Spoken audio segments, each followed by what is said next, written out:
अस्सलाम वालेकुम प्यारे दोस्तों, कैसे हैं आप लोग। एक बार फिर से आप सभी का स्वागत है अपने चैनल HR4U में न्यू और लेटेस्ट वीडियो के साथ। आज मैं आपको फिर से गज़ल पढ़ाने जाना हूँ। परवीन शाकिर ने गज़ल लिखा, एक ही वीडियो में 2 चैप्टर आपका कंप्लीट हो जाएगा, 33-34, जो कि दोनों ही बहुत ही निराले अंदाज में लिखा है परवीन शाकिर ने। तो चैप्टर पढ़ने से पहले और गज़ल की तशरीह, शेर की तशरीह करने से पहले हम पढ़ेंगे परवीन शाकिर की हालात ज़िंदगी के बारे में। इनकी ज़िंदगी में जो दुख दर्द हुआ है वही आपके ऑब्जेक्टिव में पूछा जाएगा। तो ये हकीकी ज़िंदगी के बारे में हम थोड़ा पढ़ लेते हैं। चलिए सबसे पहले हम शुरू करते हैं परवीन शाकिर। देखिए पहले मैं बता दूं कि ये जो शायर शाकिर लगाया है, ये इनके अपने वालिद जो थे ना, वो भी शायर थे और उन्होंने अपना तखल्लुस शाकिर रखा था, जिसकी निस्बत से परवीन शाकिर ने अपने नाम के आगे, परवीन के आगे शाकिर लगा लिया। क्लियर। चलिए आगे देखते हैं। पैदाइश 24 नवंबर 1952 को हुआ पाकिस्तान कराची में। परवीन शाकिर की पैदाइश कब हुई?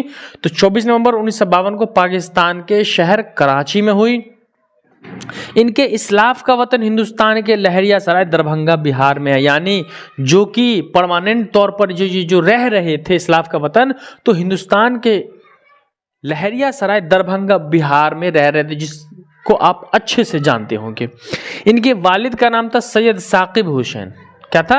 सैयद साकिब हुसैन, जो भी एक शायर थे। अभी मैंने बताया कि ये शायर थे और ये इन्होंने ही अपना तखल्लुस शाकिर रखा था, जिसकी निस्बत से परवीन शाकिर ने अपने नाम के आगे शाकिर लगा लिया।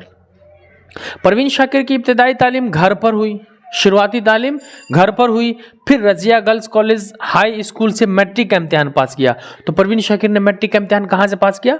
Razia girls college, Razia girls high school से इन्होंने मैट्रिक का इम्तिहान पास कर लिया। फिर उसके बाद जो थे वो सर सैयद गर्ल्स कॉलेज से BA और कराची यूनिवर्सिटी से अंग्रेजी में MA की, यानी सर सैयद गर्ल्स कॉलेज से इन्होंने BA की डिग्री हासिल की, बैचलर ऑफ आर्ट्स की कर ली। उसके बाद फिर कराची यूनिवर्सिटी से अंग्रेजी सब्जेक्ट में MA मास्टर ऑफ आर्ट्स की डिग्री इन्होंने ले ली। तालीम याफ्ता खातून थी। और उसके बाद फिर कह रहा है कि 1971 में PhD की डिग्री हासिल कर ली। PhD की डिग्री कब हासिल की परवीन शाकिर ने? तो 1971 में ये PhD की डिग्री हासिल कर लेती हैं। फिर बैंक एडमिनिस्ट्रेशन में MA किया। किसमें? बैंक एडमिनिस्ट्रेशन में MA किया। उसके बाद अब्दुल्ला गर्ल्स कॉलेज में अंग्रेजी के लेक्चरर हो गई। ठीक है। ये पहले बैंक एडमिनिस्ट्रेशन में MA किया, फिर अब्दुल्ला गर्ल्स कॉलेज में अंग्रेजी के लेक्चरर हो गई और 9 वर्षों तक ये लेक्चरर रहे। कितने वर्षों तक? 9 सालों तक परवीन शाकिर जो थी वो लेक्चरर रहे। किस कॉलेज में? तो अब्दुल्ला गर्ल्स कॉलेज में रही। और उसके बाद जो है खालाजाद भाई, जिसको हम लोग खलेरा भाई कहते हैं, खालाजाद भाई नसीर अली से इनकी शादी हो जाती है। किससे?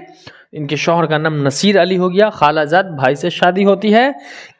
और इन्हीं से एक बेटा सैयद मुराद होता है। कौन होता है?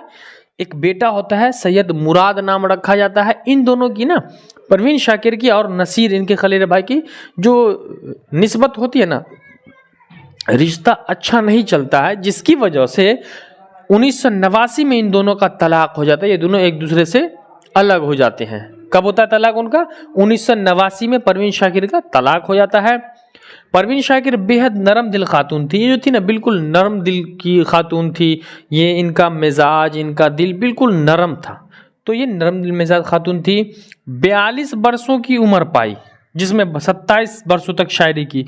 ये ज़्यादा ज़िंदगी न जी पाई, 42 साल तक ही इनकी उम्र रही, 42 साल जी। और उसमें 27 वर्षों तक शेरो शायरी की। कितने वर्षों तक? 27 सालों तक इन्होंने शेरो शायरी की।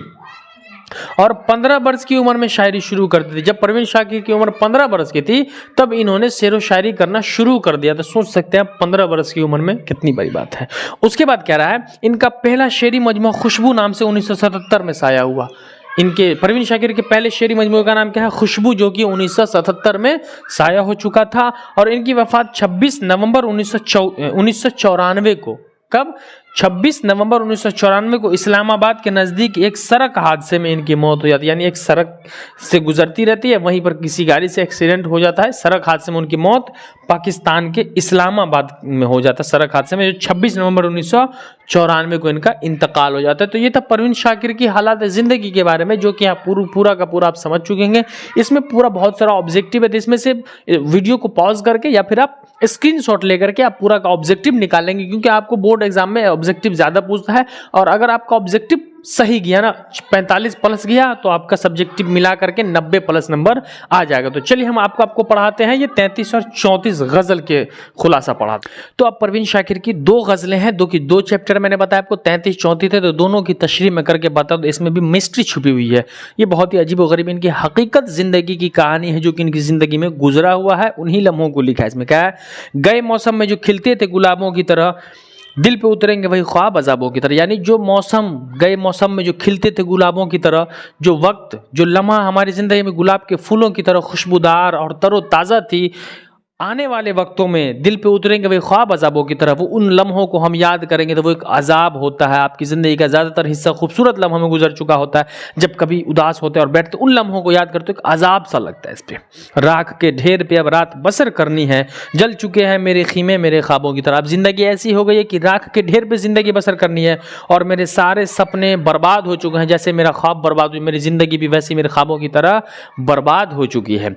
फिर कह रहा है, साते दीद के आरिज हैं गुलाबी अब तक, अव्वले लम्हों के गुलनार हिजाबों की तरह। यानी सात यानी वक्त, साते दीद आरिज है गुलाबी अब तक, यानी जो पहली मुलाकात तुमसे हुई थी, पहली बार जो मिले थे, वो बिल्कुल तरोताज़ा गुलाब के फूल के मानिंद, लेकिन अव्वले लम्हों के गुलनार हिजाबों की तरह। यानी पहली मुलाकात जो होती है ना, वो बड़ी खुशबूदार होती है, पहली मुलाकात गुलाब के फूलों की तरह, और गुलनार के हिजाब यानी अनार के फूलों की तरह। यानी पहली मुलाकात किसी से होगी तो वो एक यादगार लम्हा होता है।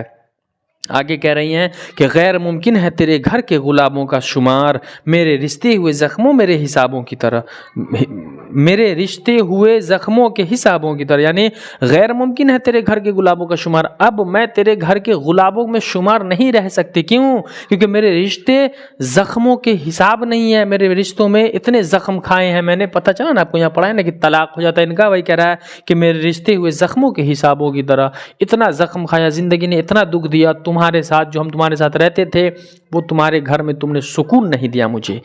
कह रहा है कि गैर मुमकिन है तेरे, याद तो होंगी वो बातें तुझे अब भी, लेकिन परवीन शाकिर कहने की याद तो होगी वो बात, याद तो होंगी वो बातें तुझे अब भी, लेकिन सेल्फ में रखी हुई बंद किताबों की तरह।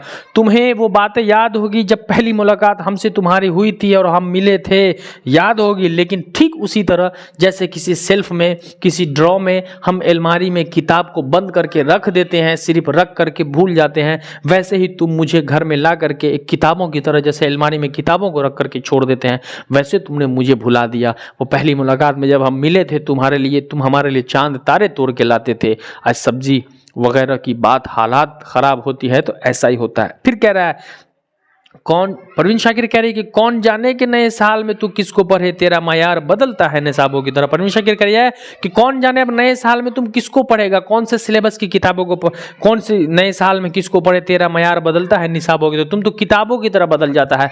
जैसे 10th के बच्चे का सिलेबस खत्म होता है तो 10th के बाद 11th पढ़ता है, 11th के बाद 12th पढ़ता है, 9th पढ़ता है, 8th पढ़ता है, वैसे ही तुमने मुझे आज मेरी जिंदगी में तुमने मुझसे तलाक का रिश्ता मतलब खत्म कर लिया।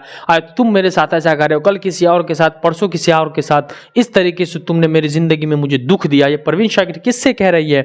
ये अपने खलेरे भाई नसीर अली से पूरी की पूरी बात कह रही है। इसमें वही कह रहा है कि कौन जाने नए साल में तू किसको पढ़ेगा।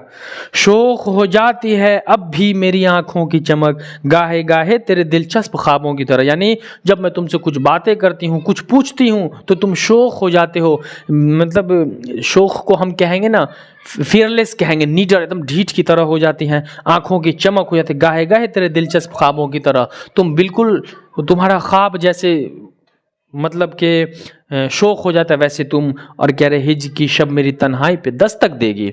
हिज्र यानी जुदाई, हिज्र की शब यानी रात मेरी तन्हाई पे दस्तक देगी, तेरी खुशबू मेरे खोए हुए ख्वाबों की तरह। यानी जब मैं जुदा हो जाऊंगी, अलग हो जाऊंगी तो मेरी तन्हाई पे दस्तक देगी, नोक करेगी। कैसे? तेरी खुशबू मेरे खोए हुए ख्वाबों की तरह। जब मैं खो जाऊंगा, मेरा खोया वो ख्वाब होगा, तब तुम मुझे दस्तक दोगे, लेकिन तब तो मैं रहूंगी नहीं। तो ये पहला था, पहला चैप्टर 33 था ये, इसका मैंने कंप्लीट कर दिया। अब है 34, इसको भी हम कंप्लीट करते हैं। चलिए बस आप वीडियो पूरा देखते रहिए। आगे कह रही हैं परवीन शाकिर, बारिश हुई तो फूलों के तनचाक हो गए, मौसम के हाथ भीग के सफाक हो गए। यानी जब बारिश हुई तो फूलों का, पेड़ पौधों का तन चाक हो गया, जग गया, और मौसम के हाथ भीग के सफाक, मौसम जब बारिश हुई तो पेड़ पौधे के जितने धूल थे सब धुल गए, सारे कचरे निकल गए, सब साफ सफाक और पाक हो गए। बादल को क्या खबर थी कि बारिश की चाह में कैसे बुलंद वाला सजर खाक हो गए। बादल को क्या खबर थी कि बारिश की चाह में, बादल को खबर ही नहीं थी कि बारिश की चाह जितने पेड़ों ने किए वो बड़ा हो या छोटा हो सारे सजर खाक हो गए, मिट गए। बारिश की तलब तो होती है लेकिन जब बारिश तेज आती है तो पेड़ के जड़ों को उखाड़ के ले जाती है। वैसे ही किसी की चाहत में जो होता है ना, वो आप किसी की चाहत ज़रूरत से ज़्यादा कर लेते हैं ना, तो वो आप एक पेड़ की तरह उखड़े हो जाते हैं। जुगनू को दिन के वक्त परखने की जिद करे, बच्चे हमारे अहद के चालाक हो गए। अब बच्चा आज का कह रहा है कि जुगनू को दिन में परखने की जिद कर रहे हैं। एक फायर फ्लाई, एक कीड़ा होता है इतना बड़ा, आपने देखा होगा अगर आप हमारी तरह गांव से होंगे तो एक शाम के टाइम में कीड़ा निकलता है जिसके अंदर लाइट होता है ना, लाइट होता है, उसी को जुगनू कहते हैं, फायर फ्लाई। तो बच्चे कह रहे हैं कि वो उस कीड़े को हम सिर्फ शाम के टाइम में पहचान सकते हैं अंधेरे में कि ये वो कीड़ा है। और बच्चे इतने चालाक हो गए हैं कि कह रहे हैं कि दिन में भी मैं उसे पहचान लूंगा, इतने चालाक है बच्चे हमारे अहद के, बहुत चालाक हो गए। आप समझ रहे होंगे कि कितने चालाक हैं बच्चे। लहरा रही है बर्फ की चादर हटा के घास, सूरज के शय पे तिनके भी बेबाक हो गए। यानी लहरा रही है बर्फ की चादर हटा के घास, जब बर्फ पड़ता है तो बिल्कुल नरम से छिप जाती है, लेकिन अब लहरा रही है वो घास बर्फ के चादर को हटा करके, और सूरज के शय पे तिनके भी बेबाक हो गए। जब सूरज की रोशनी पड़ती है ना, और ओस के टाइम में, जाड़े के टाइम में जब घास भीगा होता है ना, तो धूप लगने से वो बेबाक हो जाता है, बिल्कुल खिल जाता है और खुल जाता है। अगला कह रहा है बस्ती में जितने आप गुजीता थे सबके सब दरिया की रुख बदलते ही तैराक हो गए। बस्ती में जितने भी लोग थे जिन्हें तैरना ना आता था, लड़ना ना आता था, जब भी बाढ़ का वक्त आया मौसम ने, दरिया ने रुख बदला, सबको तैरना आ गया। यानी जिंदगी में जब खुद पे कहा जाता है कि अपने पे पौड़ी तब बाप बाप को, ये मैथिली की कहावत है। यानी जब आप पे जिम्मेदारी आती है ना, आप हर काम को करना सीख जाते हो। जैसे अभी आपके ऊपर मैट्रिक बोर्ड का या इंटर बोर्ड का जो प्रेशर है ना, उसमें बहुत सारी चीज़ आपको नहीं आती होगी लेकिन फिर भी आप करना सीख जाओगे, यही होता है जिम्मेदारी। जब भी गरीब शहर से कुछ गुफ्तगू हुई, लहजे हवाएं शाम के नमनाक हो गए। और ये हवाएं जब भी गरीब शहर से कभी गुजरे, उस गरीबों के शहर से गुजरे, गुफ्तगू बातचीत हुई, लहजे हवाएं लहजे हवाएं शाम के नमनाक हो गए, सब के सब खत्म हो गए, बर्बाद हो गए। जो ये परवीन शाकिर की थी दूसरी गजल थी, ये 33 भी हो गया 34 भी हो गया। इसमें दोनों में परवीन शाकिर ने अपनी जिंदगी की हालात को बयां किया है इसने, कि उनकी जिंदगी में जो मुसीबत थी, दर्द था, कल्ब में जो परेशानी थी, उन चीज़ों को बताया है। तो इसमें पूरा का पूरा आपका चैप्टर कंप्लीट हो गया है ना। ऑब्जेक्टिव जो होगा वो मैं आपको क्लियर करवा चुका हूं अभी। उसके अलावा अगर आपको कोई प्रॉब्लम है इस चैप्टर में तो कमेंट सेक्शन में आप पूछेंगे, मैं उसका पूरा का पूरा रिप्लाई देता रहूंगा। और सबसे ज़्यादा वीडियो को शेयर करें।